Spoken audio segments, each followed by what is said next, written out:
السلام عليكم، كي دايرين؟ بخير، نتمنى تكونوا بخير وعلى خير. عجبتني واحد الوصفه ديال السرديل وقلت علاش ما نشاركهاش معكم، حيت لان السرديل ديما كنديروه كواري، كنقليه كناخذ السرديل وكنقيه من القشره، كيكون بحال هكا بيض كنقيه مزيان. هنا كنزيد عليه بصله مشلضه، كنزيد عليه الشحمه محكوكه غير حساب واحد المعلقه، الثومه، الملحه، سكنجبير، التحميره، البزار، الخرقوم، الكمون، نص كاس ديال الزيت، بصله مشلضه بحال هكا دواوع حيت هي اللي غنفرش في الكوكو، وورقه سيدنا موسى. نجمع كلشي هنا.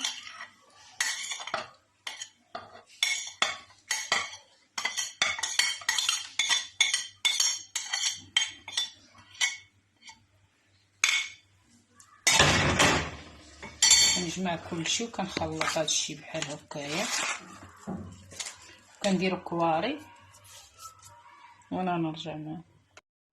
انا دابا ساليته، ها هي كتجي بحال هكايا، ديريه كواري. تشدي الكوكوط كتصفي فيه هذيك البصله كامله، تفرشيها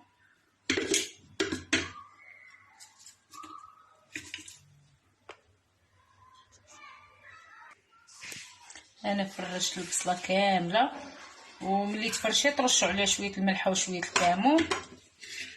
وهاد الحوت ملي تستو خاصو ما يجيش كاع، ما يتحطش على الكوكوط، خاصو يتحط كله في البصله. هذا السرديل مشوي، هذا غيكون مشوي بحال هكا، كيجي محمر.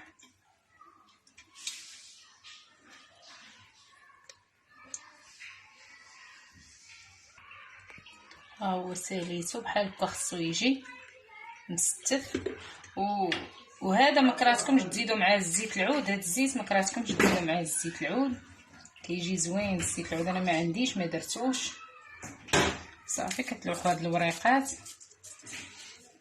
صافي، كتسدوا الكوكوط ما ديروا حتى شي نقطه الماء، خاصو يجي بحال هكايا. صافي كتسدوا الكوكوط وكتخليها حتى تصفر شويه، ورخفي البوطه، رخفوا البوطه واحد ربع ساعه كاع. الا بان لك ما نشفش غتخليوه حتى يتعسل على خاطرو، راه كيجي محمر وناشف. بنات انا كملت، متتبعين كاملين انا ساليتو، هانتوما كتشوفوا كيفاش كيجي، راه كيجي علم زويناتو. كنتمناكم تجربوه، والله العظيم لا غيعجبكم. راه كيجي فتي ورطب بزاف. كديروا معاه الفريت، كديروا معاه واحد شويه الشليضه، ديروا معاه الزيتون. المهم نتوما زيدوا داكشي. المهم انايا اللي لقيتو اللي وجدت